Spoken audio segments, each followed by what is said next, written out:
بسم اللہ الرحمن الرحیم۔ تفہیم عبارت کا یہ تیسرا پیراگراف ہے۔ کل 18 پیراگراف ہیں، جن میں سے ایک پیراگراف آئے گا۔ آپ کو تسلی سے اس پیراگراف کو غور سے پڑھنا ہے اور پڑھنے کے بعد اس کے جوابات دینے ہیں۔ تو میں نے اس پیراگراف کو پڑھنے کے بعد جو اس کے نیچے سوالات دیے ہوئے ہیں، ان سوالات کے مطابق مناسب جوابات لکھے ہیں، جو کہ کچھ یوں ہیں۔ پہلا سوال ہے اس کا، پیراگراف نمبر 3 کا: آپ کے خیال میں خط کے ضروری اجزاء یا حصے کیا ہیں؟ جواب: نمبر 1، مقام روانگی یا تاریخ، القاب و آداب، خط کا مضمون، اختتام مکتوب، کاتب کا نام اور پتہ، اور نمبر 6 پر مکتوب علیہ کا پتہ۔ یہ 6 حصے ہیں جو کہ کسی خط میں ضروری حصے ہو سکتے ہیں۔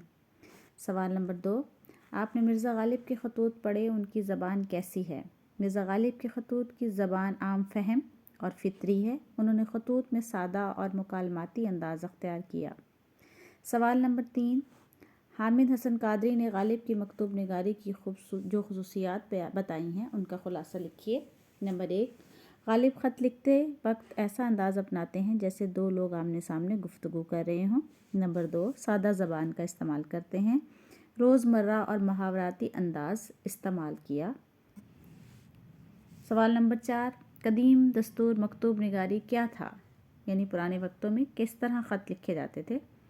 جواب: قدیم دستور مکتوب نگاری میں طویل القابات اور مشکل زبان استعمال کرتے تھے، بھاری بھرکم محاورات اور ضرب الامثال کا استعمال کرتے تھے۔